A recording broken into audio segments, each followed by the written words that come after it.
এই বিশাল বড় বড় কাচের বয়ামগুলোকে যে আমরা দেখি, যেগুলোতে দাদি নানিরা আচার রাখতেন কিংবা শৌখিন মানুষেরা দামি পানীয় সাজিয়ে রাখেন, কখনো কি ভেবেছেন এগুলো তৈরি হয় কিভাবে? আজ আপনাদের নিয়ে যাব এমন এক জায়গায় যেখানে আগুন আর বাতাসের খেলা চলে। আমরা যাচ্ছি দক্ষিণ কোরিয়ার ইয়াংজু শহরের সেই বিখ্যাত ফ্যাক্টরিতে, যেটা দেশটির সব থেকে বড় কাচের বোতল তৈরির কারখানা। এখানে কাজ করেন এমন সব ওস্তাদ কারিগর যাদের হাতের কবজিতে 40 বছরেরও বেশি অভিজ্ঞতার জোর। আমরা তো সবাই জানি যে কাচের জিনিস তৈরি করা হয় বালু দিয়ে, কিন্তু আসলে কিভাবে এই বালু দিয়ে কাচের জিনিসপত্র তৈরি করা হয় তা কি আমরা জানি? চলুন তাহলে আর কথা না বাড়িয়ে দেখে আসা যাক কোরিয়ার ইয়াংজুতে অবস্থিত সেই বড় কারখানায় কিভাবে বালু দিয়ে কাচের জিনিসপত্র তৈরি করা হয়।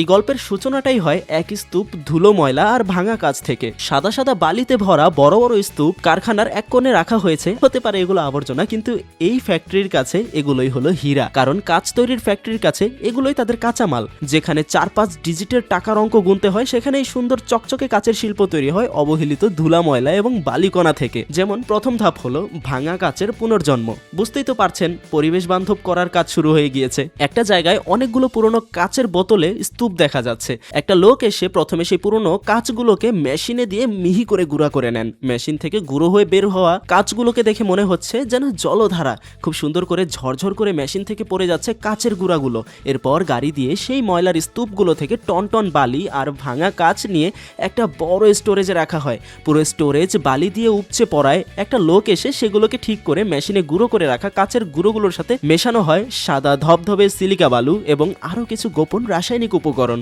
এই সব কিছুর একটা নির্দিষ্ট মাপ আছে, একটু কম বেশি হলেই কিন্তু কাচের স্বচ্ছতা নষ্ট হয়ে যাবে। বিশাল এক ব্লেন্ডারে এই মিশ্রণটাকে এমন ভাবে মেশানো হয় যাতে প্রতিটি কণা একে অপরের সাথে ভালো মতো মিশে যায়। তারপর আসে পরবর্তী ধাপ,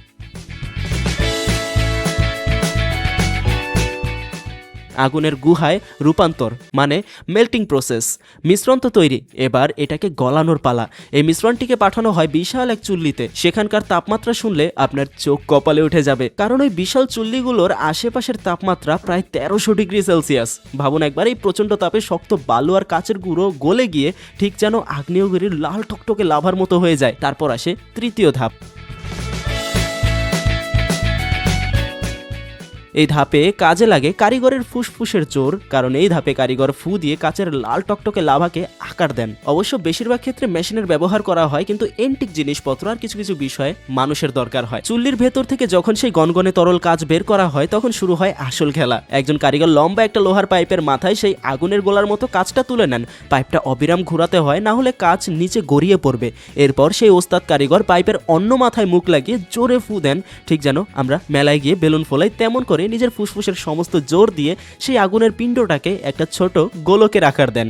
এই পর্যায়ে হাত আর চোখের নিখুঁত সমন্বয় না থাকলে বোতল বাঁকা হয়ে যাওয়ার ভয় থাকে। তারপর আসে চতুর্থ ধাপ।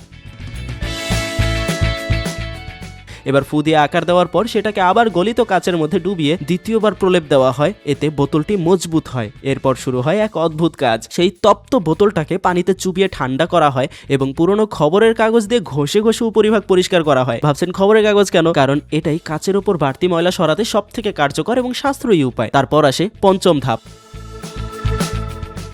এই ধাপে ছাঁচে ফেলে ফাইনাল শেপিং দেওয়া হয়। এই ধাপে বোতলটাকে একটা বিশাল লোহার ছাঁচের ভেতরে ঢোকানো হয়। বাইরে থেকে কম্প্রেসড এয়ার বা বাতাসের চাপ দেওয়া হয়, যাতে বোতলটা ছাঁচের দেওয়ালের সাথে একদম সেটে যায়। মাত্র কয়েক সেকেন্ডের মধ্যেই সেই ছাঁচের আকৃতির ধারণ করে এক বিশাল 16 লিটারের বোতল। কাজ শেষ হওয়ার পর পাইপ থেকে বোতলটাকে আলাদা করা হয়, তবে বোতলের মুখে তখনও কিছু বাড়তি অংশ থেকে যায়। সেটাকে আবার প্রচণ্ড তাপ দিয়ে নিখুঁতভাবে কেটে আলাদা করা হয়। এই কাজটা করতে হয় খুব সাবধানে, যাতে কোনো ধারালো অংশ না থাকে। এরপর শেষ ধাপ হলো ধৈর্য আর পরীক্ষা।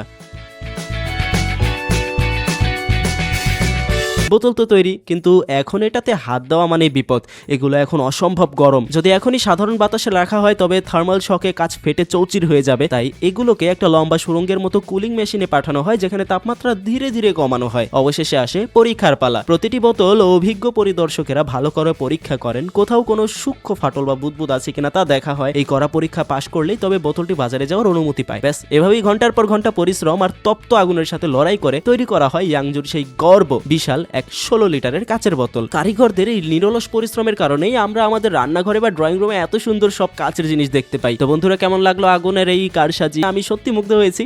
আপনাদের কাছে জিনিসপত্র বানানোর পদ্ধতি, এই ভিডিওটি কেমন লেগেছে অবশ্যই কমেন্টে জানাতে ভুলবেন না। দেখা হচ্ছে পরবর্তী ভিডিওতে, ততক্ষণ পর্যন্ত সুস্থ থাকুন, ভালো থাকুন।